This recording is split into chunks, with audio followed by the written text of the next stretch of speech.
Hello 10th class, welcome to the study land. Today we are going to study your first book, First Flight, chapter Letter to God. The chapter Letter to God. The first line in this chapter we can read, they say faith can move mountain, but what should we put our faith in? This is the question the story dedicated pose.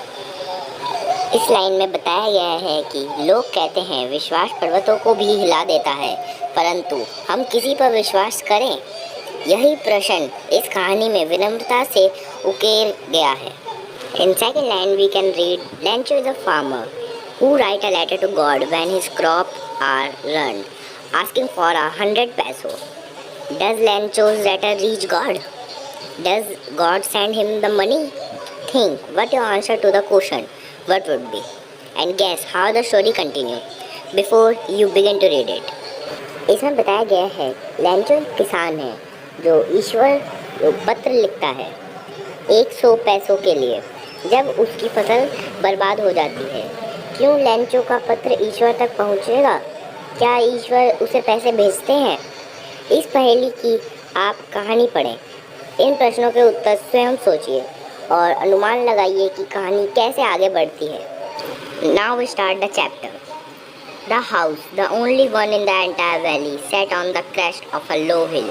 From this height one could see the river and the field of ripe corn, dotted with the flower that always promised a good harvest. The only thing the earth needed was a downpour, or at least at shore. Throughout the morning, Lancho, who knew his field intimately, had done nothing else but see the sky toward the northeast. लैंचो का मकान उस पूरी घाटी में एकमात्र था. एक निचली पहाड़ी की चोटी पर स्थित था. उस ऊंचाई से नदी तथा पके हुए मक्की के उस खेत को देखा जा सकता था जो हर जगह ऐसे फूलों से भरा था जो सदा एक अच्छी फसल होने का भरोसा दिलाते थे. एकमात्र चीज़ जिसकी धरती को ज़रूरत थी वह थी एक बारिश या वर्षा, कम से कम एक बौछार. लैंचो जो अपने खेतों को अच्छी तरह से जानता था ने उत्तर पूर्वी के आकाश को देखने के अतिरिक्त कोई अन्य काम नहीं किया था. वह सिर्फ आकाश को देखता था. Now we read the second stanza. Her wife said, now we are really going to someone water woman. The woman who was preparing supper replied, yes, willing. The older boy were working in the field while the smaller one were playing near the house until the woman called to them, all come for dinner. It was during the meal that, just as Lancho had predicted, big drop of rain began to fall. In the northeast, huge mountain of cloud could be seen approaching. The air was fresh and sweet. The man went out for no other reason than to have the pleasure of feeling the rain on his body. And when he turned, he exclaimed, these are not raindrops falling from the sky. They are new coins. The big drop are 10 cent pieces and the little one are 5s. लैंचो ने अपनी पत्नी से कहा, हमें अब सचमुच कुछ पानी मिलने वाला है. उसकी पत्नी ने जवाब दिया, जो कि रात का भोजन बना रही थी, हाँ, हमें पानी मिलेगा यदि ईश्वर की इच्छा हुई. उनके बड़े लड़के खेतों में काम कर रहे थे जबकि छोटा लड़का घर के नज़दीक खेल रहा था. अंत में औरत ने उन सबको बुलाया रात्रि भोजन के लिए. आ जाओ. भोजन के दौरान ही जैसे लैंचो ने पहले ही अनुमान लगाया था, वर्षा की बड़ी बड़ी बूंदें गिरने लगी. उत्तर पूर्वी दिशा में बड़े बड़े पहाड़ जैसे बादल और दिखाई दिए. हवा ताज़ी तथा सुहावनी थी. वह आदमी बाहर गया तथा उसके अतिरिक्त इसका अन्य कोई कारण नहीं था कि वह अपने शरीर पर वर्षा के अनुभव का आनंद लेना चाहता था. तथा जब वह वापस आया, लैंचो ने कहा, ये आकाश से गिरते हुए वर्षा की बूंदें नहीं हैं, ये तो नए सिक्के हैं. बड़े बड़े 10 सेंट के सिक्के हैं और छोटे बूंदे 5 सेंट के सिक्के हैं जो हमारे बहुत काम आने वाली हैं. Now in the third stanza we read that with a satisfied expression, he regarded the field of ripe corn with its flower, draped in a curtain of rain. But suddenly a strong wind began to blow, and along with the rain, very large hailstorm began to fall. These truly did resembled new silver coin. The boys, exposing themselves to the rain, ran out to collect the frozen pearls. It's really getting bad now, exclaimed the man. I hope it passed quickly. It did not pass quickly. For an hour, the hail rained on the house, the garden, the hillside, the cornfield, on the whole valley. The field was white as it covered with salt. तीसरे paragraph में लैंचो संतोष की भावना सहित उसने पक्की मकई के उस खेत को देखा जो फूलों से भरा था और वर्षा की चादर से ढका था। किंतु अचानक तेज हवा चलने लगी और वर्षा के साथ साथ बड़े बड़े ओले गिरने लगे थे। ये सचमुच ही चांदी के नए सिक्के जैसे लगे थे। वर्षा के भीगने की परवाह ना करते हुए लड़के ने उन जमे हुए मोतियों को इकट्ठा करने बाहर भागे। अब मौसम सचमुच खराब होता जा रहा है, लैंचो ने दुखी होते हुए कहा। मुझे आशा है कि यह शीघ्र ही समाप्त हो जाएगा, किंतु यह शीघ्र समाप्त नहीं हुआ। 1 घंटे तक ओले बरसते रहे। घर के ऊपर, बाग में, पहाड़ी के ढलान पर, मकई के खेत में और पूरी घाटी पर। खेत सफ़ेद हो गई मानो नमक से ढका हो। In the 4th stanza, we read, not a leaf remained on the tree. The corn was totally destroyed. The flower were gone from the plant. Lancho's soul was filled with sadness. When the storm had passed, he stood in the middle of the field and said to his son, a pledge of locusts would have left more than this. The hail has left nothing. This year we will have no corn. That night was a sorrowful one. All our work for nothing. These no one who can help us. Well, all go hungry this year. तूफान आने के बाद जब पेड़ों पर एक भी पत्ता ना रहा, मकई पूरी तरह से नष्ट हो गया, पौधों पर से फूल जाते रहे, लैंचो की आत्मा उदास से भर गई। जब तूफान समाप्त हुआ तो वह अपने खेतों के मध्य जा खड़ा हुआ और अपने बेटों से कहा कि एक टिड्डी दल भी इससे ज़्यादा शेष छोड़ जाता। ओले तो कुछ भी बाकी नहीं छोड़ गए। इस वर्ष हमारे पास कोई अनाज नहीं होगा। यह एक दुखभरी रात है। हमारा सारा कार्य बेकार गया।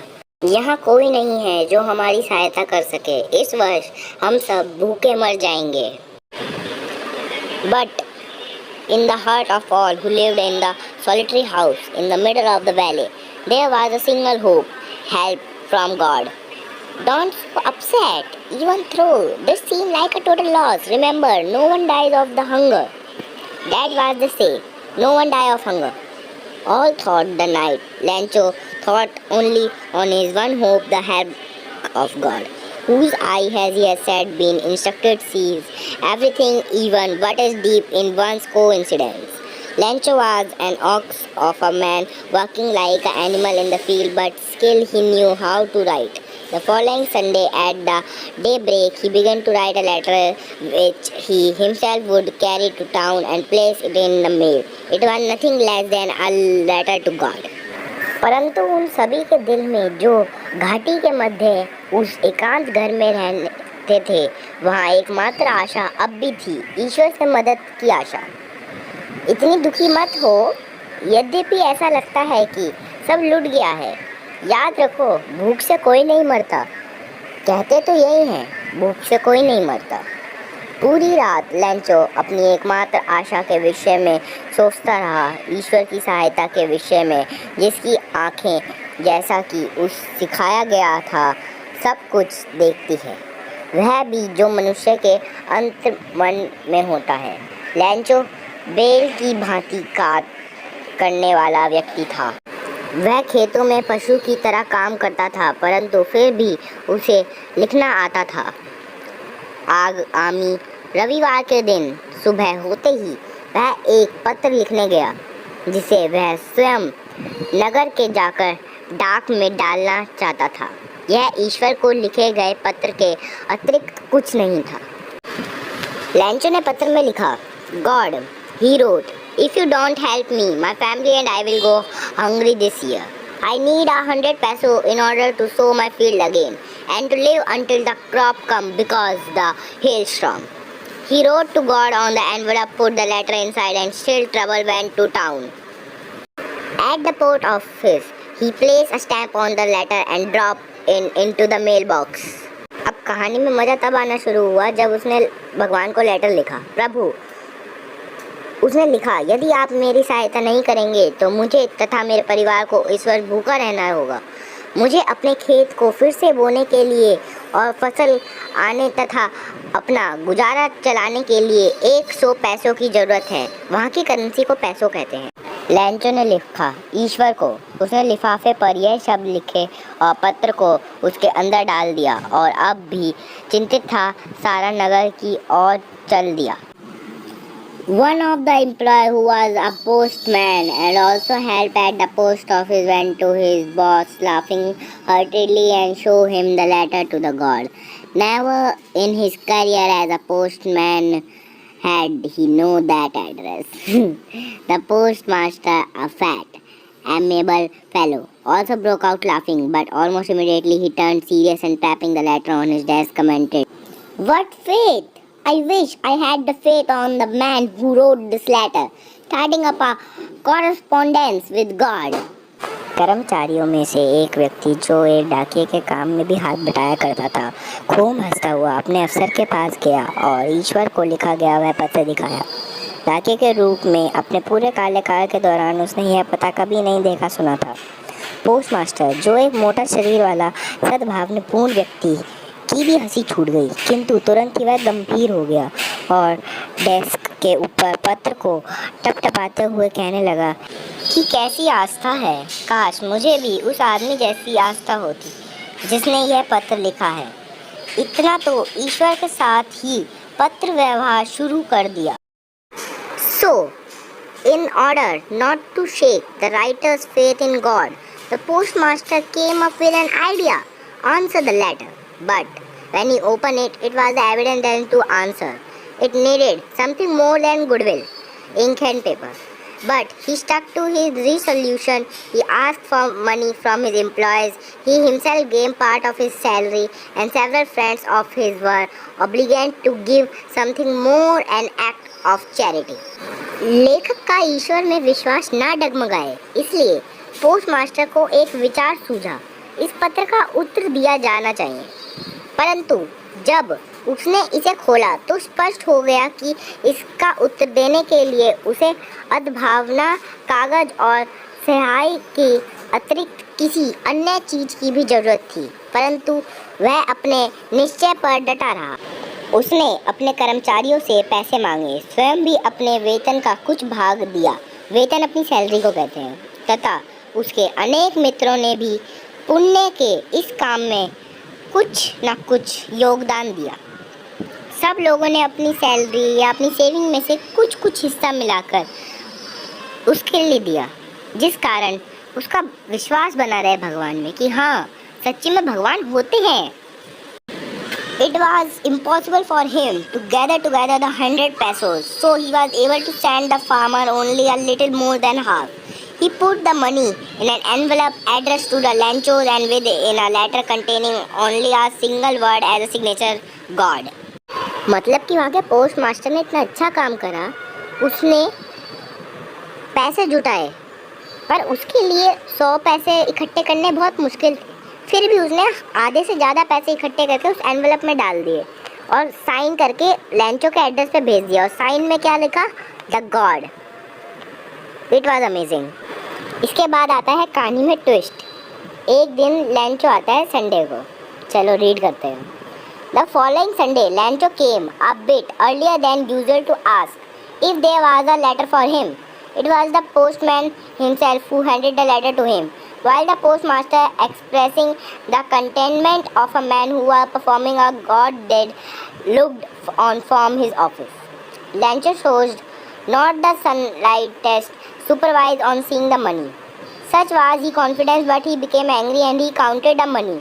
God could not have made a mistake, nor could he have denied Lancho what he had requested.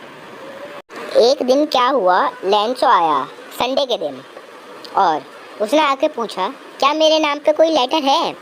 तो वहाँ पे जो बैठा हुआ था उसने कहा हाँ आपके लिए एक लेटर है। तो जो पोस्ट मास्टर था वो छुप के देख रहा था कि लेंचो का क्या रिएक्शन होगा पैसे देखने के बाद। जब लेंचो ने वो खोला तो वो खुश होने की जगह बहुत गुस्सा हो गया और उसने पैसे गिनने शुरू करे और कहा यार भगवान तो गलती नहीं कर सकते, तो भगवान ने इस पे पैसे कम क्यों दिए, वो ये सोचने लगा और बहुत गुस्से में था। अब आप इसके बाद लेंचो का रिएक्शन देखिए, आओ पढ़ते हैं। Immediately Lencho went up to the window to ask for paper and ink.